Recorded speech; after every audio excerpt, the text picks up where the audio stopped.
American Warriors is a special interest group here at the ACA Business Club. The Business Club is a private club, and we have a philosophy here at the club that business flows out of relationships. So people will do business with people that they know, like, and trust. So the club members are committed to creating solid connections by learning and practicing the fundamentals of strategic networking and relationship building. American Warriors is open to any ACA club member who is patriotic and has an affinity to, or is, somebody who supports our military or those who have served. The mission statement for American Warriors is to provide educational and networking opportunities for patriotic citizens who are leaders in business and support the transition into private and public sector business of active duty members and first responders. American Warriors participate in regular activities every month, which includes a facilitated discussion roundtable, which can be attended in person here at the club or via Zoom. There is the Purple Connection, which is virtual educational networking that is on Zoom. And then this semi-annual social and guest speaker program. And American Warriors can also offer individual support as applicable. We always welcome participation of guests who are other club members, and then people who are in the military, whatever stage of transition that they may be in, and military support community members. Our event sponsors are those who support the event with marketing and communication, food and drink, and audience gifts. All of our sponsors are active in the military or military support communities, and some are members of the club, some are members of KCA USA or a community partner. Some of them also function as part of the event team. We truly appreciate their support because they enable us to organize and execute this event. I'll recognize a named representative of each of our sponsors during the recognition segment, but for now, I'm going to name our sponsor organizations: Valor Ranch, BJ Productions, KCA USA, HR Mavis, LLC, Toops Consulting, LLC, Dragon's Hands Self-Defense Concepts, LLC, Park Place Payments, Keller Williams Realty Partners, 31 Gifts, and Western Governors University. Now I'll get our guest speaker program underway. Our first speaker is Gary Bloomfield. He was an Army photojournalist during the Vietnam era. His transition story includes coming home after service due to needs of the family, a career in print journalism, and becoming an author. Gary, please come up and give us your remarks. Thank you. I was trained as a journalist, and I was pretty good at it, so I went back and was trained as a photojournalist, and then a newspaper editor, and a video cameraman. And basically what that means is I was a RIMF. The photo up there is from 1978 in Korea. It's not so much the tour in Korea that's important, but my NCOIC, Shepard Kelly, was a pain in the butt. But what he taught me was that everyone is unique and everyone has a special story. The hard part is getting them to tell that story. So basically, ever since then, that's what I've been doing is listening to stories and getting people to tell them. After that, I was stationed in Germany, and I was on the U.S. Army Europe news team. Again, my job was to shoot photos and shoot video. It was the best job in the Army. I traveled all over Europe, including the Warsaw Pact countries. And then one Wednesday night, my mom called and said, my dad's got cancer, he slipped into a coma, and if I want to see him alive, I need to come back right away. I knew at that time that I was basically saying goodbye to the Army because my mom was in a wheelchair and she needed more help than my dad did since I'm an only child. I got back here to Kansas City and we weren't sure what I was going to do. Should I try to find a job?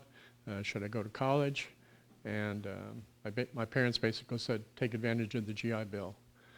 Fortunately, whenever I went back for training, I would take CLEP tests. That's college level equivalency program tests. And I took about 24 of them. And the great thing about CLEP tests is you get your scores, they're divided by sections, and you can see what you didn't do good on, and so you can go back and take them again. So I got back here. I was transitioning out of Fort Leavenworth. It took about 3 months. So I went up to the education center, and I asked them what schools in the Kansas City area take CLEP tests, CLEP scores. I settled on UMKC, Avila, and Rockhurst. Avila gave me the most. Basically, I got 1.5 years of schooling from my CLEP tests. So I got my bachelor's degree in 2.5 years. Contact my VA advisor, and he said, "What are you going to do with the other 1.5 years?" So I said, "Well, what can I do with it?" He said, "I can give it to my children or my spouse, or I can continue on." So I got my master's degree also. So GI entitlements gave me my bachelor's and my master's degree.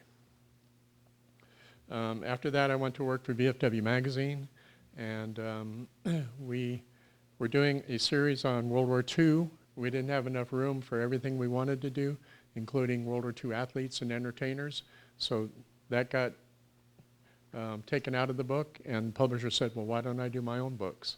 So after that, I did a book on World War II athletes and another one on World War II entertainers. I also, while I was at VFW Magazine, I worked with hospitalized veterans on the Veterans Voice newsletter, mentoring them and helping them to write their own stories. And then I went to work for Army Public Affairs, and at the same time I was writing books. I did a book on General Patton, one on citizenship, and I finally figured out that I could probably save time and money if I just retired and stay home and wrote books. So for the last 10 years, that's what I've been doing, is writing books full time. The books I've been doing now, and there's one of them up here, actually it's the one up there, is about doctors and nurses telling their story. And what they told about was one very special patient, one that they couldn't forget. Like most veterans, they weren't very comfortable with writing, so I had to mentor them. Some of them used too much military terminology or medical terminology, so I told them the readership is people that are simply interested in the military who may not have a medical background. So I did that one. I did one on women in the military, and Emma wrote a story for that. It was supposed to be published last year, but because of the pandemic, it's been postponed indefinitely. And we don't have a timetable yet for when it's going to come out. But the next two I'm doing is one on Vietnam veterans. It's called A Live Day Vietnam. And then the other one is on Afghanistan and Iraq veterans, and it's called Enduring the Suck. Those of you who've been there, you know what I'm talking about. But it's basically a live day stories from Iraq and Afghanistan. So, and that's my story. That's what I do. I write books. So.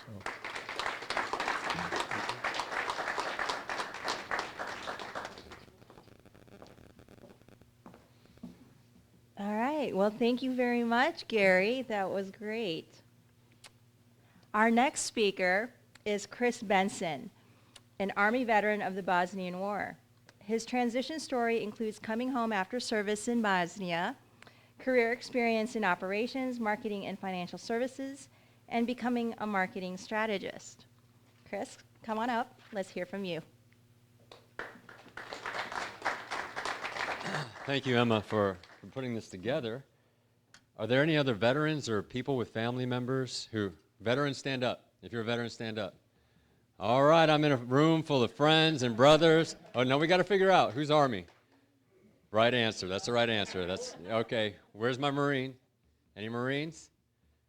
Okay, good. They're at a lake somewhere getting lost or something. Navy? There we go. Air Force?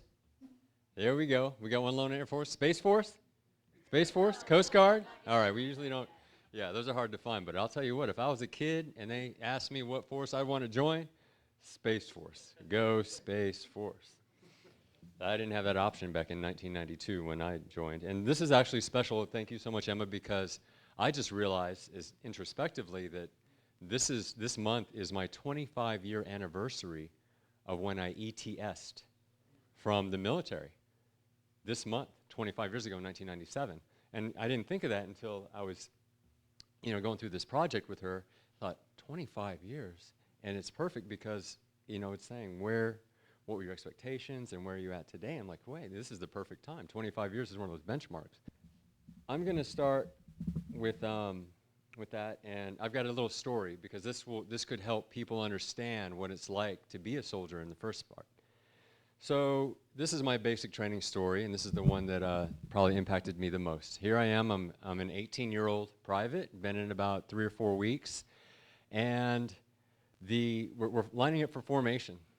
And the platoon guide says to the drill sergeant, 59 assigned, 58 present, 1 missing. Drill sergeant says, find him now, dismissed. 10, 9, 8, 7, and we're just scrambling around, going up and down. I got like 3 stories on these huge starships, bays, and we don't find him.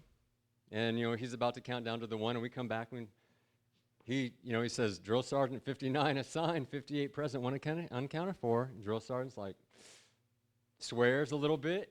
Company, attention, right face, forward march. So we go. We come back like 6 hours later.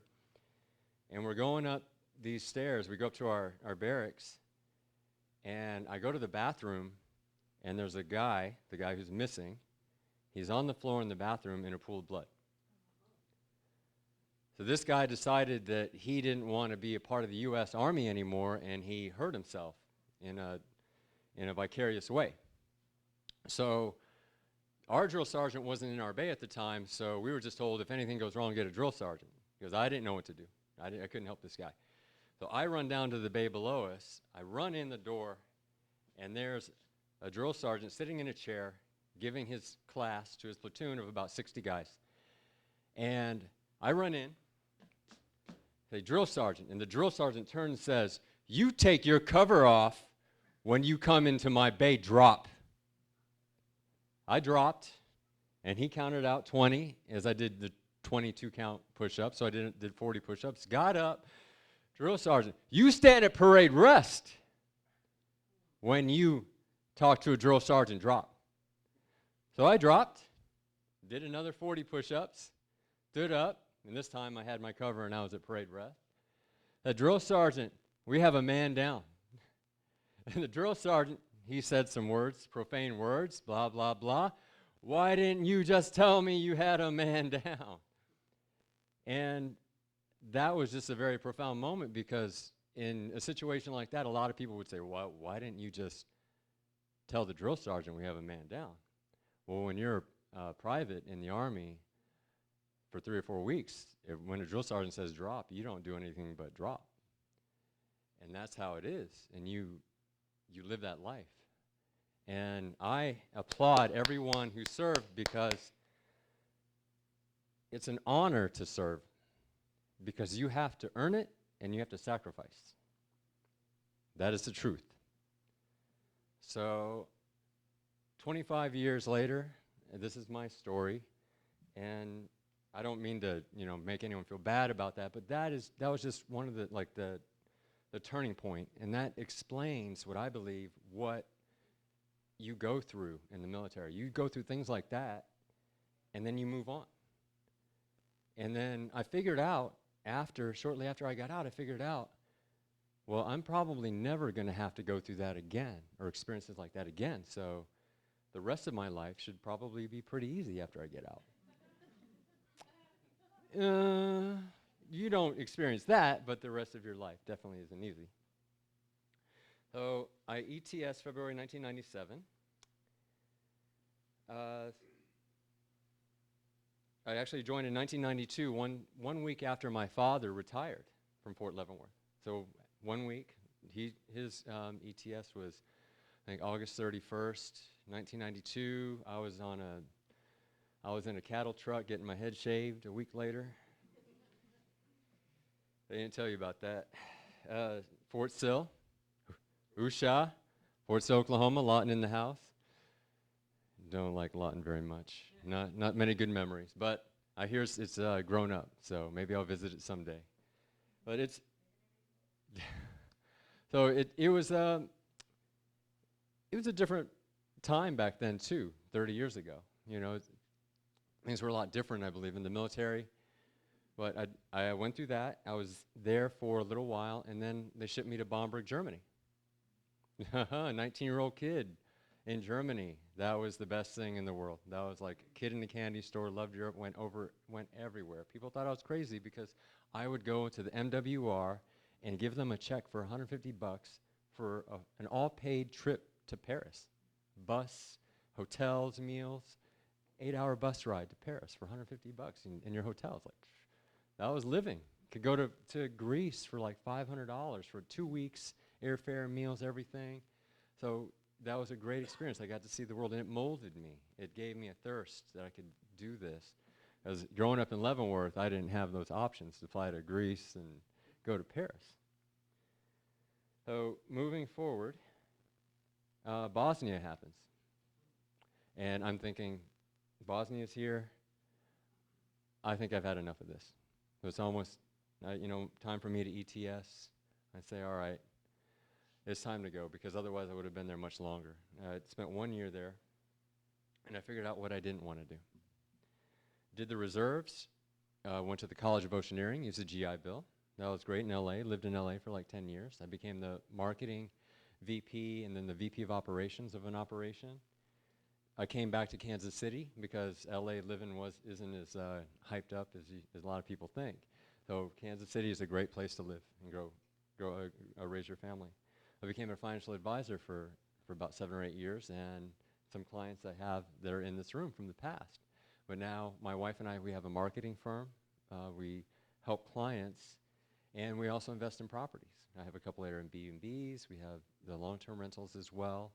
So there was a lot of opportunities. I was able to use VA loans to purchase property.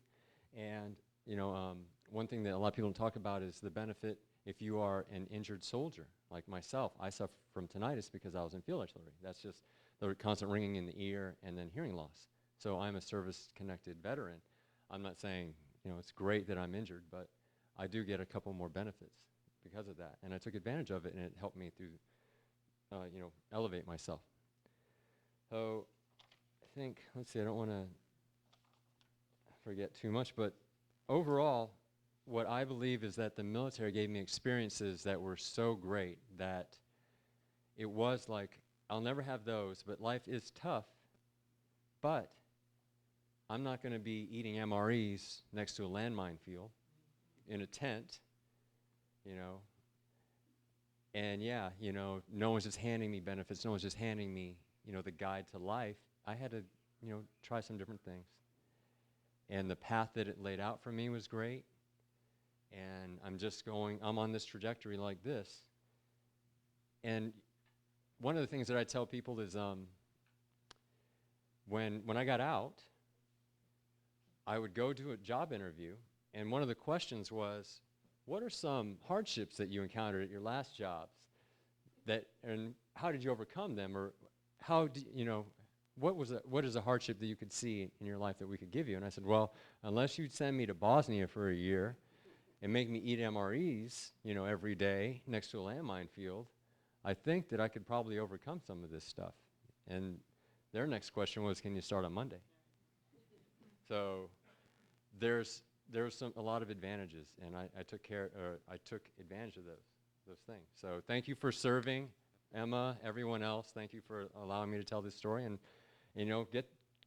here's the thing: get those benefits, utilize those benefits, talk to advisors, and it can help you out a long way.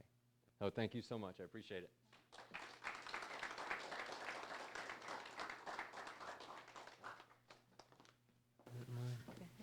Thank you, Chris.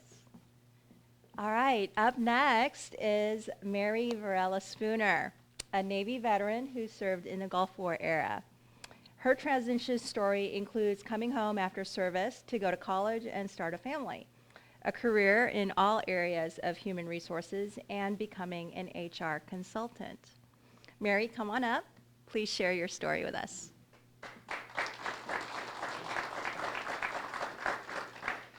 Oh, all right. Who's enlisted? Raise your hands. All right. Oh, this is going to be a great one. How many of you, right, know what it feels like as an E3 to talk back to a Captain 06? Well, you don't count. My husband. So, my military skills equipped me with the ability to talk back to a captain. I was in the Navy, and I'll tell you about that in a minute, but I was in charge of travel claims and officer pay when I was active duty. And I loved my job, right? So I had a captain come in, he was a reservist, and he came to me and he said, I want X, Y, or Z reimbursed. And I was like, you know what, no sir, budgets have changed. And I pulled out the MILPERS and the BUPERS, and I showed him the examples, and he said, I want to talk to your E7, right? And in the Navy we call them chiefs, right? And the chief came up and he said, no sir, here's the MILPERS, here's the BUPERS, you don't get paid for that anymore. Budgets have changed. And then he said, I want to talk to your officer. And I had this really great lieutenant commander who was former enlisted, and he stood behind me and he said, no sir, here's the MILPERS, here's the BUPERS. And I was like, yes, it felt so good as an E-nothing, right? I was my 20s, I was in the Navy, I had nothing. I had all I had was my boot camp ribbon, right? The National Defense Service ribbon. Everybody gets it when they're coming out of boot camp if they're active during certain times, right? So, and I stood there and I've got no rank, I've got nothing. And I'm telling this officer, no sir. And I was backed up. And I loved that experience. And that has actually been something that taught me back up whatever you say. Be able to back up whatever you say. That was something that was a very profound lesson that I learned in the Navy, is being able to back up whatever I say. So my name is Mary Ann, and I do own a company called HR Mavis that I started in 2020. I am a service-connected, veteran-owned disability SDVOSB. I joined the Navy in 1994 in the peacetime era. One of my little claims to fame is that I was the very last female to graduate from Recruit Training Camp Orlando because my recruiter wanted me to join and go in a couple days early, and I said, nope, absolutely not. I'm going to a party, and I'm not going to miss it. And that's what they put on the Orlando Times. I'm not going to lie. It was more details than that, but that's what they put in the Orlando Times. So I went to Orlando, and then I went to Meridian, Mississippi to learn what I was going to do, and I had some fun, having weekend Johnstown to Orleans. I actually asked for sea duty in Norfolk because I really, really wanted to go see the world. I also had a boyfriend that I wanted to be close to. But that's a side story. That's a different day for drinks. What I ended up was I ended up being stationed in shore duty in San Diego. Who could have the most pristine Navy career? Navy, did I mention Navy? Right?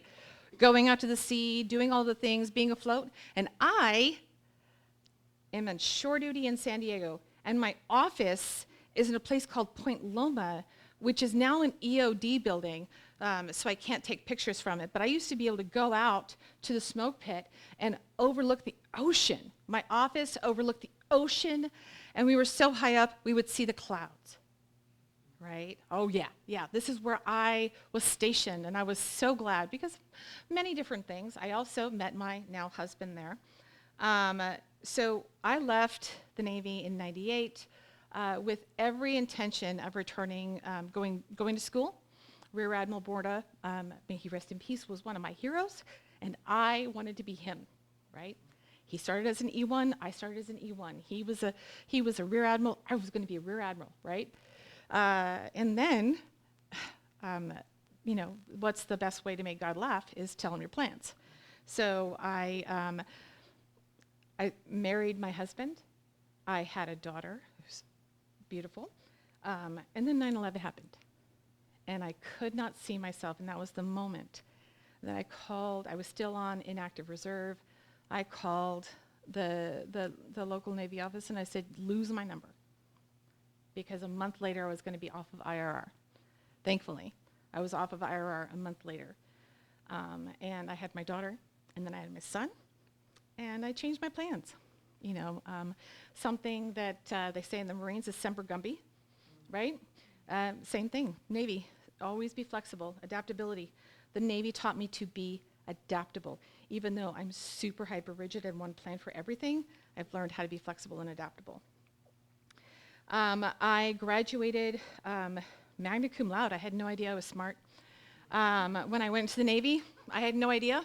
And I was going to graduate summa cum laude, but they wanted extra work for that, and that's what the Navy taught me. It was never again volunteer yourself for anything that caused you more work, so I didn't.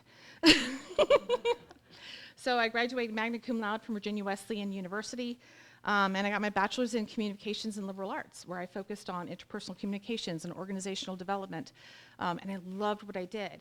I was working as an insurance agent, when I graduated, I was trying to do this whole insurance agent thing. I was really haphazard and flaccid with it. I thought I was a bad salesman. It turns out I was just not dedicated, right? So now I'm learning that I was actually a good salesman. I just needed to love what I wanted, love what I was doing. I ended up leaving that in 2007 when the bubble hit and started figuring out what I wanted to do. Landed on what did I love most? I loved what I did in the Navy. When I was in the Navy, I was able to help people. I didn't just get to talk back to officers. I was the one who was helping a young lady with a baby on her hip figure out how to get some kind of funds because I was serving a submarine base. This is pre-Wi-Fi. This is pre-cell phones, right? Where our young men were trying, young ladies with babies on their hips were just, struggling, right? And they don't know why their husband's pay was shorter. So I loved that. So I started to focus on that as a career. I went and got my master's, and I moved in HR. And I've, for the last 12 years, spent a lot of time in healthcare. My daughter joined 25th anniversary from the day that I had my ETS. My daughter had her ETS. She joined the Army. She commissions in May. I want to talk more about some things. My son joined a year later. I came here to Kansas City because I got my big VP job and I was super excited and COVID happened, right? But I learned how to be flexible in the Navy. And what I love to do is I love to provide people information. But here's what I also learned, right, outside of the Navy, is when you're in the military, you can speak in a certain way to people, right? But when you're out of the military, you need to adapt how you say what you say. It can be accurate in the wrong tone of voice. You can be right in the wrong tone of voice. Because even though it's, the Gen Zs are like, tone policing, that's a crap term. We're talking about knowing your audience and being able to speak to them. And so when I'm around the military, I love it, right? Because it's my natural. But when I am around civilians, I kind of adapt what I'm saying. I make sure that I'm more genteel. My husband got more out of my bachelor's degree in communications than I did. But in the Navy, I didn't have to care about emotional capital, but outside I do. So I learned about compliance, I learned about accuracy, I learned about effectiveness and flexibility, and then outside I've learned about communication. And I've transitioned that into my company. If you haven't counted on yet, my full name is Marianne Varela-Spooner. Mavis is a play on my initials, and I love what I do. I'm able to give you the information, able to adapt it, right? Mavis comes in, and she's going to tell you what you need to know in the right tone of voice so that you can get things done. She's very business. I love her. She's my alter ego. She's not fun at all. But you can't accuse her of being rude. You cannot accuse Mavis of being rude. She's going to give you everything you need to know in a really, really polite way. And that's what I love. And that's what I've learned.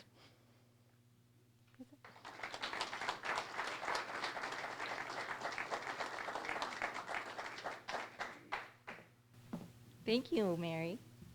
All right. Our next speaker is James Dressler, an Air Force veteran of Iraq and Afghanistan. His transition story includes coming home due to chronic back injury, experience in financial services, policing, consulting, and entrepreneurship, and now creating business data solutions. James, thank you.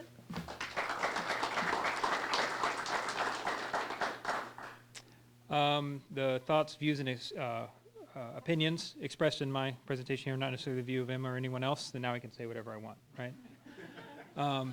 My name is James Dressler. I was in the Air Force. I joined in 2002. My father passed away May 3rd, 2001. Made it for a tough day in my life, but my brothers had actually enlisted a week before 9/11, and so they were about 6 months into their training and lives as Marines, Devil Dogs. And I asked them, I said, "Hey, Dad's passed. I was laid off in the dot-com burst in early 2001, and just trying to, I guess it was 2002. But I was trying to figure out what to do with my life, and I didn't have a lot of other prospects. So I did the sensible thing and enlisted in the military. Right? I didn't come from a military family. My grandma's brother served in the Navy for about 2 years during World War II before an injury ended that. That was the extent of my family's experience. So I had no idea what I was getting into. My brothers didn't know what they were getting into. But they said, "You're too smart to be a devil dog, so go talk to the Air Force recruiter." And so I did that because my older brother threatened to beat me into the ground if I became a Marine. I guess he was trying to protect me, right? So I guess I was semi-intelligent. I talked to the Air Force recruiter, and I enlisted as a Chinese linguist, knowing zero Chinese. They said I would be traveling to China and embassies, and I set foot in 0 embassies and went to China 0 times as a Chinese linguist in the Air Force. So the recruiters tell you everything you want to hear to join. That said, May 3rd happened, and July 15th came next, and I was off to basic training as a Chinese linguist. Over the next 3 years of training, it was very extensive. I was actually an aircrew Chinese intelligence operator. So I had to get certified on the aircraft, bounce around a number of different training places, including SEER training, which was the best training I ever experienced in my entire career and never since. But the time I spent in training led me to the Pacific, where I spent most of my time as a Chinese linguist and intel analyst. Found my way back in Omaha as a staff sergeant, E5, managing some training programs there, and was told, even though I'm wearing contacts today, but I had glasses, I had I had applied to officer training school as an intel officer. And while I was getting my physical, I was told I could possibly be a pilot because they were accepting people with glasses. And I was like, pull my application right now and put me in there. I don't care what it takes. This is my last chance before I'm too old. I'm going to fly, damn it. That was my dream growing up. I was the kid sitting in a chair with a computer joystick flying with Tom Cruise and Top Gun. And put me in there. And I was selected. I was two of 17 people in our panel that were picked up. And I went to officer training school as a pilot trainee. I learned a lot in the OTS. I also learned what it was to not be liked for the first time. I don't know what it was about that environment, but generally everywhere I'd went, we had quick fellowships and a lot of people that I could just connect with easily. And I really struggled in that environment for the first time in not just my life, but in the military. To really connect meaningfully with everybody, right? But in pilot training, I was about 10 months in, and they found out I had a fractured L5 that had been plaguing me most of my enlisted career, and they finally diagnosed it, and that ended my career.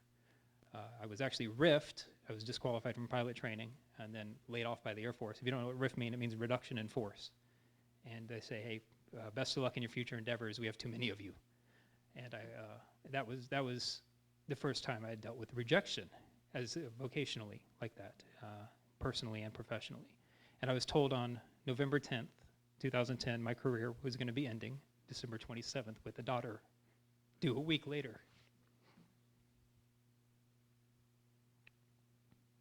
And I don't know why I'm emotional about that.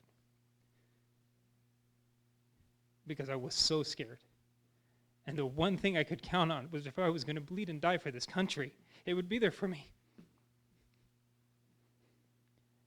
Thank God LinkedIn was a thing and Facebook was a thing because I said, hey, I'm going to get a below the zone promotion to civilian, and I need to do something. And I landed a job training a special operations linguist down in Florida, and that was phenomenal. It was my first job in a civilian management position, right? That was a godsend, and it gave me time to transition. The other piece it did is my uniform I had to hang up, but not on my own terms. I had to give it over.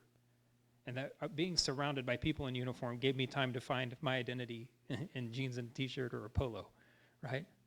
Amongst my brothers and sisters, many of whom I had actually served with on active duty. That was hard. It's hard watching that I was in it to win it for the rest of my life, and it was gone. And trying to make that transition is so tough. And I appreciate Emma giving us the opportunity to tell these stories, because my challenge to people watching this or here today is, if you have an opportunity to help a veteran make that transition, do it. They need it. They need to know what is available to them, but they also need to know that there's people out here that want to see them succeed in the scariest of situations. You know, I had more stress trying to find a job than I ever had in Afghanistan or Iraq in the sky. You know, I had no idea what I was doing. And I didn't have anyone around me to do it, to help me get there. The transition programs are minimally help at best. I came back here in 2013 when my mother-in-law got diagnosed with cancer. She's in remission now, but we're here to stay. I was a financial planner and a life insurance agent, I should say, with New York Life. That's a tough job if you don't have a market in the city you haven't lived in for 20 years. And even working with the Chinese community, it's kind of tough to get some inroads. It doesn't matter if you speak Mandarin, right? And then I went from that job over to another financial firm as director of their IT team, doing a combination of that and some financial planning, but then I just became full-time IT work with them. That was my background before I was in the Air Force. And I decided, in such a toxic environment, I can't do this anymore. I need to do something meaningful. I miss my uniform, and I said, I can't go back in. I'm gonna do what I can and get behind a badge. And so I became a cop. I was at Olathe Police Department for about a year as a patrol officer, and then about another year as a crime analyst back on the civilian side. But that did something really interesting I never expected. I'm like, I'm gonna go back in and I'm gonna get back behind meaning. I'm gonna go serve something bigger than myself, and I'm going to put my life on the line, because it's the only way that I can figure out that I have meaning vocationally. And I realized I didn't need that in that job. I realized I don't need to die to have had a meaningful career and to have provided meaningfully for my family. I don't need to put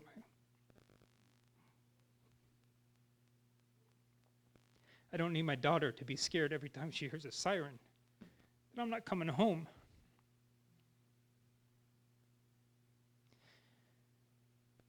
And then I realized I have a new mission. My uniform days are done.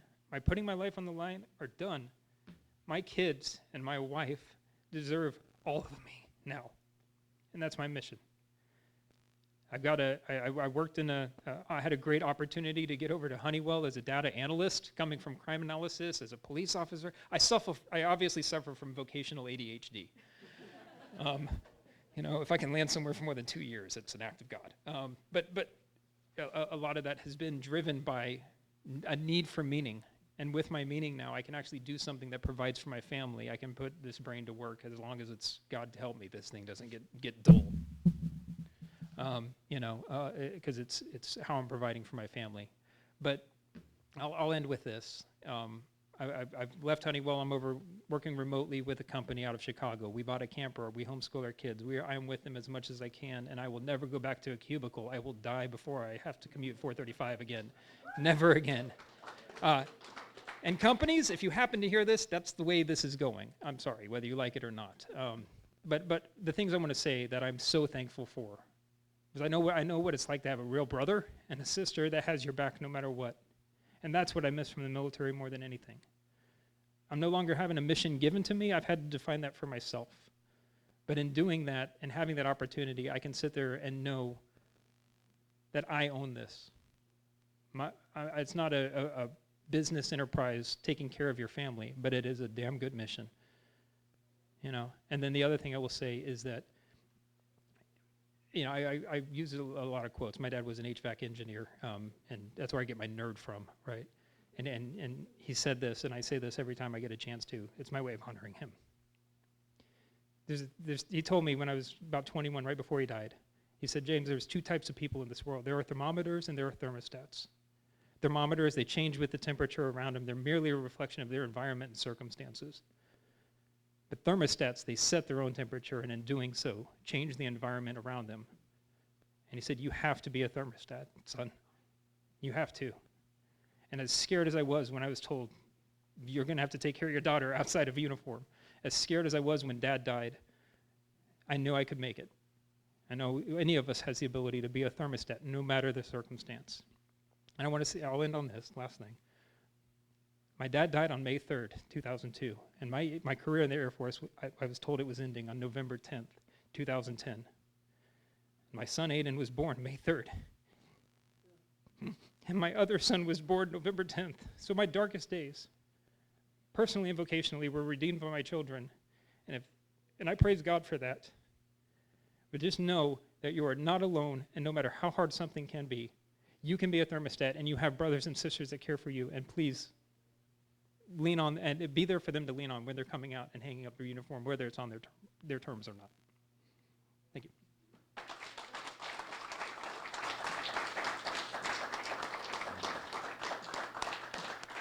Thank you, James. Thank you. All right. Gosh, I'm emotional now. Okay. Last but not least of our transition story speakers is Alex Green, an Army Ranger veteran of Afghanistan. His transition story includes coming home after 4 deployments, going into a career in cybersecurity, and now doing cybersecurity R&D and becoming an entrepreneur. Alex, please come up. Thank you. So we've all got unique stories, whether military or not. I mean, that's what makes us special. I would venture to say veterans have a little bit stranger story than most, just because we don't know what the hell we're signing up for. But I'm going to take a few steps back before the military, just kind of where I started. So I grew up in Wyoming. Not a nature guy, but I grew up in Wyoming, and that's all you got. I had fun, but I was interested in tech. So being a computer guy, it took me out of Wyoming pretty quick. So went to California, Bay Area, did my undergrad, computer information systems. Starting to follow that corporate ladder line. So right after school, took a job at a data center, sat down at a desk, and sat there for a year. I said, wow, this sucks. This is not what I want to do. So I did what any World of Warcraft playing nerd would do, and I joined as an infantry. Figured that was the path for me. That sounds like fun. Took a Ranger contract, shipped off to basic, went through basic training, went through airborne school directly after, went through the Ranger assessment and selection program right after that, and then I found out what being an infantryman is. So in special operations, you have a very clear deployment cycle in the sense that I joined right as my company got back from their last Iraq deployment. So we went through the first section of basically the time off, the recovery, the next third, which is basically the training and prepping for the deployment, and then the third going on deployment. So going on the first deployment is exactly what I had always hoped. Got to do exactly what I was trained to do. Got to go into, you identify these Taliban shadow commanders. You spend the whole day figuring out where they're going to end up that night. And great, that's the house we're going to. Infill, go inside, wake them up by putting them in handcuffs, drag them off, and go home, or to your temporary home. So did that first deployment, loved it. All went as well as it could have. Came back, went through rehab, or not rehab, but downtime, train up, then on to the next one. So each subsequent deployment kind of started to shatter that image a bit. And I don't want to get political with how it was structured with the leadership of Afghanistan and our leadership and all that, but we got to do our job less and less. So again, that first deployment got to do our job to the letter. By the fourth deployment, we were taking out the Afghani Special Operations Squads, which that was the idea. You train them up so they can take over and protect their own country. And we see how that went. And yeah, by the last set of missions I was doing on that deployment, we weren't going into enemy compounds anymore. We were going to these commander and sub-commander houses, compounds, yelling at them through a megaphone to pretty please come out. If they wouldn't, we'd say, okay, Afghani Special Operations, go in. What do you mean, no? Oh, sweet, now we have to go home. Okay, cool. And the ones that do come out, they laugh in our faces because they know they'll be back on the street in a couple weeks. What's the point? So again, without getting political, that's where I kind of lost faith in the mission, decided this might not be the best place for me. So I tell that first part because I went in as I got my bachelor's degree, went in as enlisted, went through that exercise of becoming a ranger, and then now I want to get out. I don't really know what I want to do when I grow up. Kind of thought I had that original goal, but that's not how it panned out. So luckily, I stayed with a few ranger buddies. We moved out to California and lived off the GI Bill for a while. So that was great. But again, need to figure out what that path actually was. What did I want to do when I grow up? So long story short there, met my wife. She was from here. I didn't really care where I ended up, so now I'm in Kansas City. I was definitely oh great, cornfields kind of person, but no, I actually like it here now. So yeah, came here, still trying to figure that out, what I wanted to do. Did a short stint at Fort Leavenworth and National Simulation Center as a cyber intelligence analyst, kind of getting back into my computer training. Wasn't really thrilled with the contracting world. So stepped out of there into the corporate world, working here for DST Systems, managing a cybersecurity team, and then moved on to H&R Block. And I skipped over a lot there, but it's at H&R Block where the first thing really happened, because I was just learning along the way, trying to take in as much as I could. And at H&R Block, that's when I realized, and nothing against H&R Block, this just happened to happen there, but they have a little restaurant at the ground level of their building downtown Kansas City. And this one guy made the best omelets ever.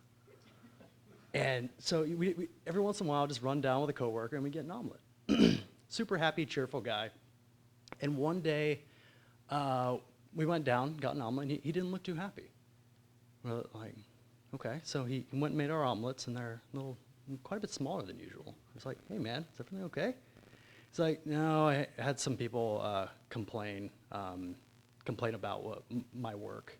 I'm like, oh shit, I'm sorry. What's going on? He's like, well, I was making the omelets too big. I'm like, they complained because your omelets were too big. Hey, yeah, I got in trouble for it. Like, that's what these people are worried about today? They got too much food for their money. So going back to some of these stories, I mean, what we had to put up with, granted, yes, we volunteered, yes, got it. But what we put up with overseas, getting too much food was the least of my concern. If that was the biggest problem in your day,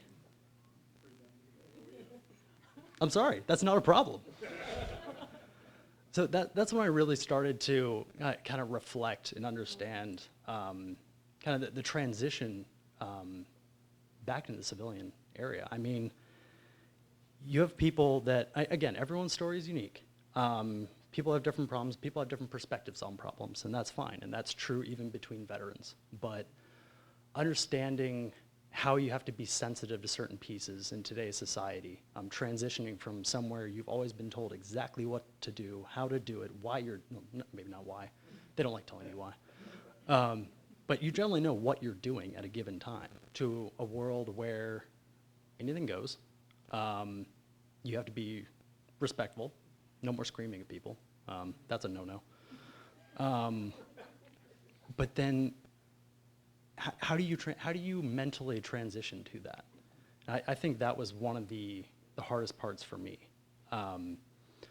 But I would say I got lucky in my transition in that I had a great team that I left with. My ranger buddies, we did everything together afterwards. Even now, I'm trying to start up side businesses with my buddies just to kind of keep the team together. And that's going well. But I should follow after H&R Block. I got the opportunity to join UMKC with the Missouri Institute of Defense and Energy, something I didn't know existed.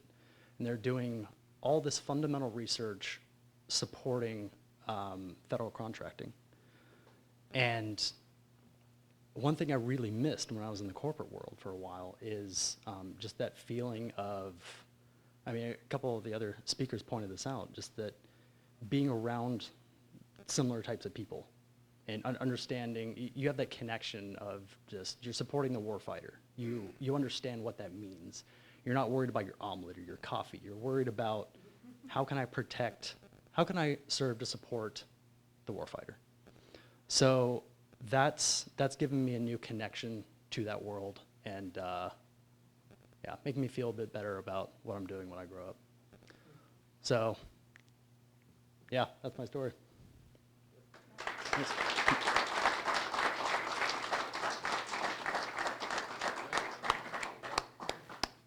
All right, thank you. Those were all really great. And I know all 5 of these speakers, but was really excited to hear what their stories were because those things had not been shared with me before. All right, now that we've heard our guest speakers' stories, I'm going to talk a little bit about how military transition is like a jigsaw puzzle. In their stories, there were times in their journey where their life was exactly like this picture. Right? There's a mess of pieces.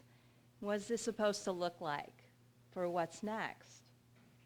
Now, transition is a process, whether it's from the military or something else in life, school, career, or business. Solving the transition puzzle requires 5 elements: a forward-facing picture, 2 edges that are focused on your identity and purpose, and 2 edges that are focused on the environment and the routines for where you show up, perform actions, and get assessed for success. Now, overlaid to each of the stories you've heard, you can kind of see where some of these 5 elements might have been problematic. Having clear definitions or a semblance of clarity in these 5 elements provides focus, and it enables intentional actions and efficiency in a transition. This is work that I do as far as what I do in my business. A picture is a vision of your goal, your objective, the result or outcome that you are trying to take steps to achieve, get to, or make real. Putting a frame around it with clearly defined edges gives you known points for reference and focus for how you apply your resources and your energy. Not having a clear picture is okay, as long as you have a frame around it. The picture starts to come together as you encounter pieces. Those pieces could be people, the advice that they give you, the information that you learn from them. It could be opportunities that you get afforded. And you either discard or put in place the relevant pieces towards completing your picture, because you have now known points for reference and you have focus with the vision and the edges. Sometimes it takes time to figure out what all the right pieces are, but that vision and your edges help focus you. So who are you?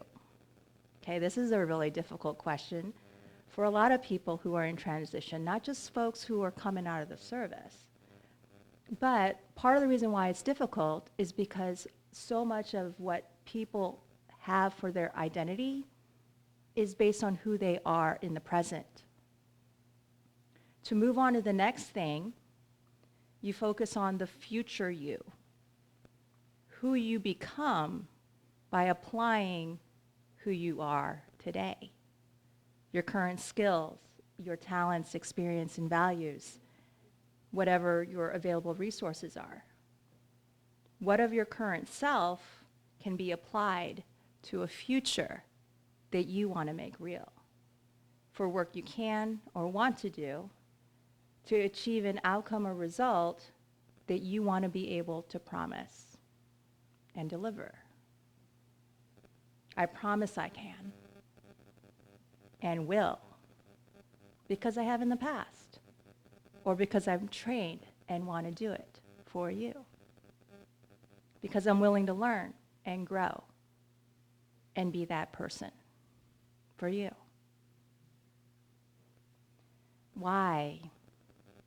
Why do you want what's in your picture? Let's say it's a certain vision for a career. Just because you can do something in work doesn't mean you should. You can choose, because we live in America. Okay? You have the right to life, liberty, and the pursuit of happiness. What work do you really want to do? What drives you? Makes you happy? Makes you proud? Makes you confident? Your purpose should be emotional. Some of our speakers got a little bit emotional when they were sharing their story. But this is good, because sometimes what we want isn't rational or practical based on who we are, know, or have access to for resources today. However, people who are driven to a vision of what they want, it's emotions that drive you. And you justify decisions with logic. A strong enough purpose will keep you taking steps to get closer to what you want, regardless of the situation, the environment, and literally if it is shitty. When we were in the service, there were plenty of times when we continued to do what we needed to because we believed in the purpose that was bigger than us. How do you get what you want is being resourceful. But solving the transition puzzle isn't just about you. There are two other edges to your picture frame. Life doesn't happen in your head. A vision and plan are not what make your picture real. The vision and plan play out when you show up, you take action, and you apply resources. And it may not play out as you expected. What plan ever does? When you show up with only what you believe for rules and behavior for how to achieve your goals, you may or may not get what you intended. For those of us who got riffed, you probably had a different idea of how you were going to get out of the service. That's because we were living in our head. It didn't play out that way. Values and belief are what guide your behavior, performance, and the measures for success. You believe it as far as what does it mean. Marianne said it as far as being magna versus summa cum laude. She had it in her mind for what that meant. If your expectations don't line up with that of the environment you're showing up in, are you assessed to be successful? Are you right? Are you normal? At the end of the day, it's the environment that rules. How are you showing up in it? Do you know enough? Do you have the right resources? Can you create access? to the knowledge and opportunities because of who you know, not just who you are. Showing up to the expectations of the environment requires you to know what are the routines for those who live, work, play, and exist with confidence and success in that space. How do you learn that, which is routine, if you're not already in that space? You meet people who are the natives. You learn from them.